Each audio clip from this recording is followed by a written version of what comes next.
Thank you. I believe we have all different ideas about what data means. It comes from the Latin word datum and means a piece of information. Data is everywhere, no matter which decade we are living in, and some believe that people encounter over 30 gigabytes of information every day. But in this talk, we are only going to look at one of the subcategories of data, which is called open data. I will discuss what to do with them, introduce some advanced methods that rely on data, and in the end, I will leave you with some takeaways. And I know it's late, but no worries, because my presentation is only 10 megabytes, or 11, because I just added a very fancy animation. So, the idea of open data came way before the birth of the internet, and was first introduced by one of the fathers of sociology of science, Robert King Merton.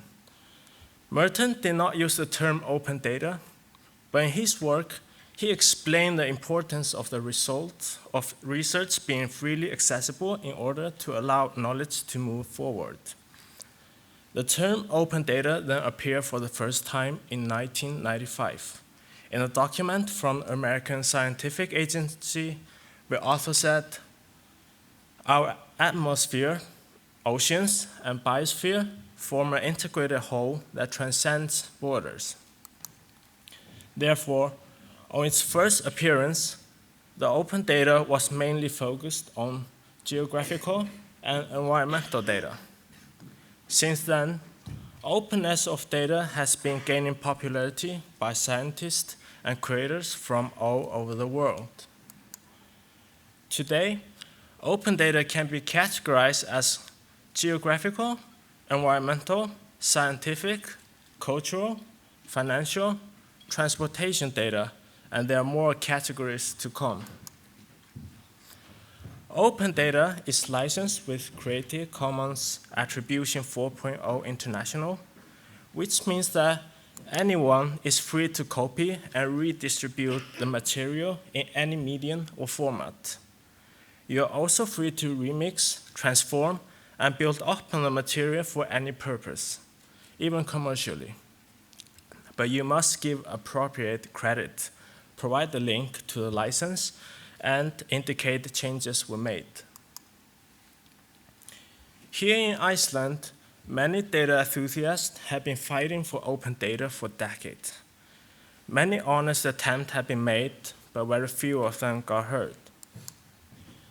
APIs.is is a good example how programmers and data scientists created a source center to show how open data are supposed to be.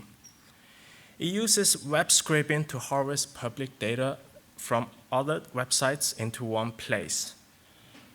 This website has helped many students with their school projects through the years, and with a well-structured API, fetching the data has never been more convenient. However, there is a problem.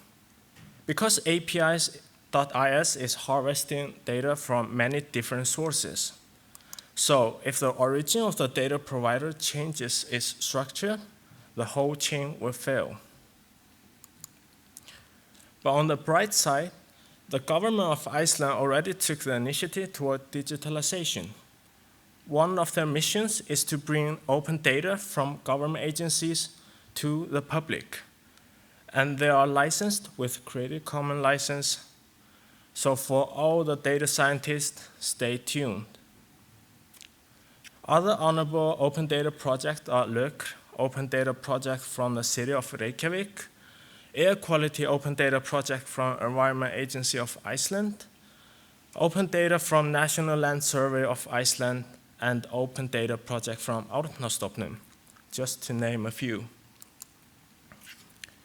If you as the data scientist, entrepreneur, or business owner might wonder how open data can help you, and what can we do with all the open data? Well, one path I strongly suggest is to participate in an idea-based hackathon. Here's why. First of all, it is a great place to expand your personal network. In each hackathon, there are many mentors and experts in various fields which might answer some of your questions. And if not, they can at least leave you with some contacts. Second, the startup community in Iceland is phenomenal due to many contributors putting in hard work for over the past years. People are so friendly and always ready to help you to reach the next milestone. And last but not least, a hackathon is a place where people with different backgrounds group together and trying to find a better solution, either for the market or for the society. Therefore, it is a great opportunity for you to test out whether your idea is worth it or if it needs more improvement. It took me and my team 5 tries in different hackathons before we won our first hackathon. I hope by showing you some of our winning and no-winning ideas through the hackathons, I might give you a better insight on what kind of solution experts are looking for. The Iceland Chamber of Commerce hosted a hackathon called the Million Tons Challenge, where the goal was to find a way to reduce 1 million tons of carbon emission by the year 2030 to honor the Paris Agreement. After some research and meeting with mentors in the hackathon, we realized that the root of the problem lies in how little we know about our emission, and the lack of open data was not helping. The only public data that is available is the total carbon emission from the year 2017, and we're already in the late 2019. So our proposal was to break down that huge number by collecting real-time public emission data and publish them so that people could relate them more and therefore make an informed decision. That progress is taken care of by the Environment Agency of Iceland, and hopefully we will see some results at the end of this year. The Smart City of Reykjavik hosted the second city hackathon with a goal to make a better living experience for citizens. In the hackathon, you can either bring your own idea or take a challenge from the board. One of the challenges we found that related to our previous work was how to make public transportation more convenient for the public. And to break that down, the first question we had in mind was, why aren't more people using the public transportation system, especially students? The answer we got was usually because some students won't be on time for class if they take the bus. This reflects my own personal experiences.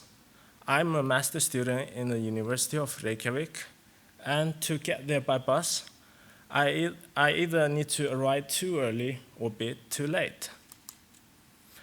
So our proposal was to combine the bus schedule with all the school timetables in the city area and other institutions that are highly reliant on time.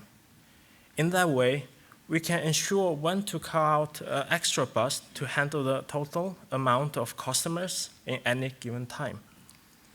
To test our theory, our goal is to build a virtual environment for the bus system, which is cost-effective. Matis hosted a hackathon called Climathon, with a goal to find solutions to fight climate change. In the group discussion, my team wanted to work on public transportation system issues, but we asked ourselves, are we going to come up with another hypothesis, or is it time to start building something that can be used directly after the hackathon? My team came up with a project called Take the Test, or Taktu Prófi in Icelandic. The purpose of the website is to compare how much money you can save in 1 year if you choose public transportation instead of driving your car to and from your work, as well as how much the travel time changes, and last but not least, your carbon emission by choosing the car. We use the Google API to get the distance between home and work, and the estimation of how long each trip will take extra if you choose to take the bus. We then use the public license plate API from apis.is to estimate how much carbon emission each car produced on its usage. Because the data are easily accessible through APIs, it only took us 3 hours to get the project up and running.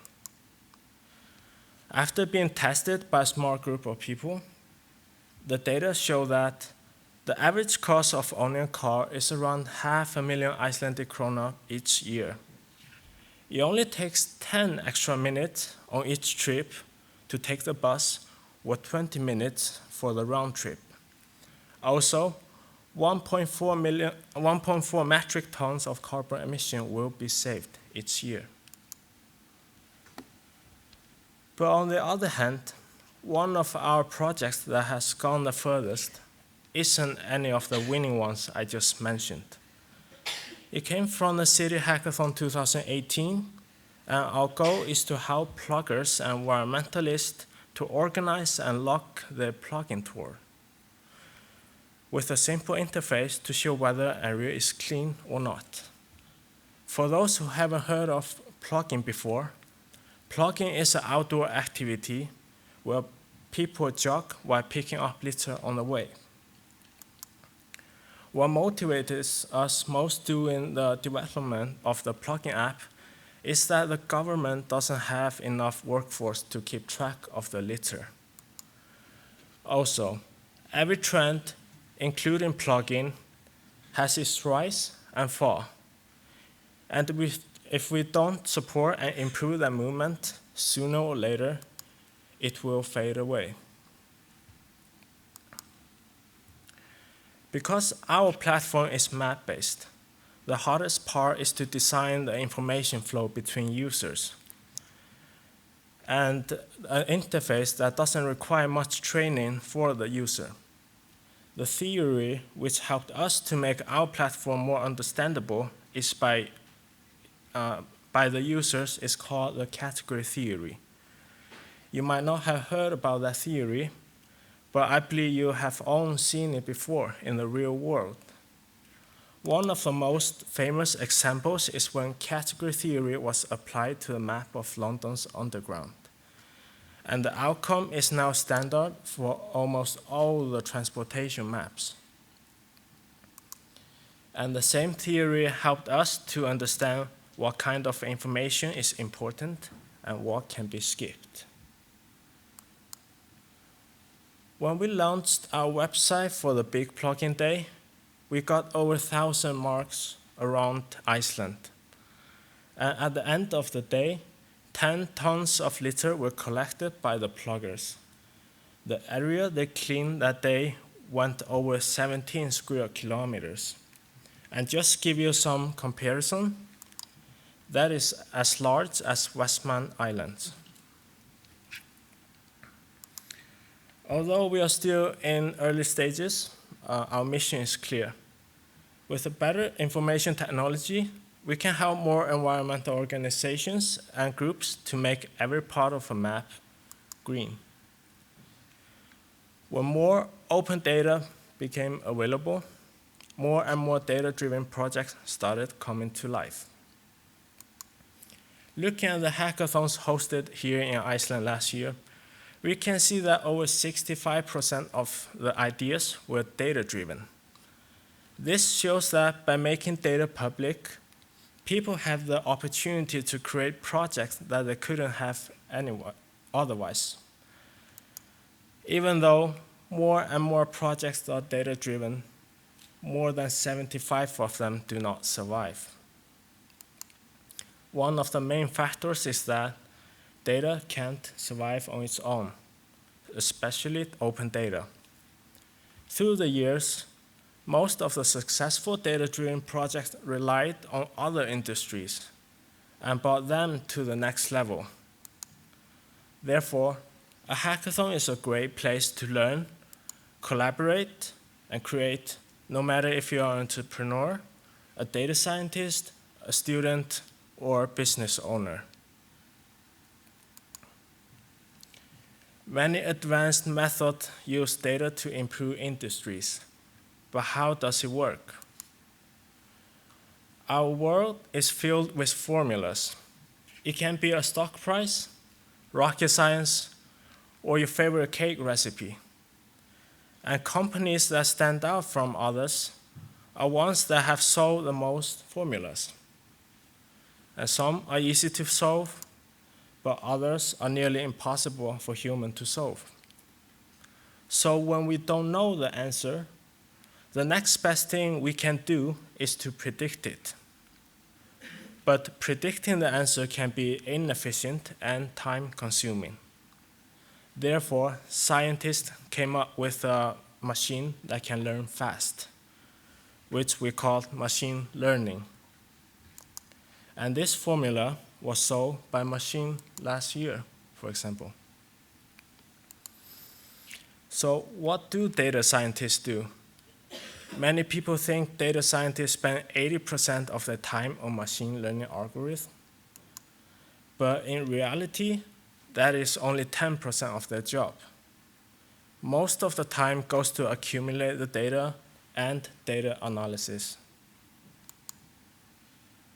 What does this teach us? If you are running a business or startup, machine learning alone isn't going to help you to make any progress. Because without data, there's nothing for a machine to learn. Therefore, the first question you should always consider is, can I solve that problem by myself? And if not, then you have to provide reasonable data to be able to seek for help by the data analyst and machine learning specialist. Finally, I hope you can take away 3 key factors from this presentation. OpenGug.is is going to be a data center for all the open data here in Iceland. The most cost-effective way to learn what data can offer you is by participating in the idea-based hackathons. And to make progress in any field, machine learning method is only going to assist you if you have the right data combination. Thank you for listening.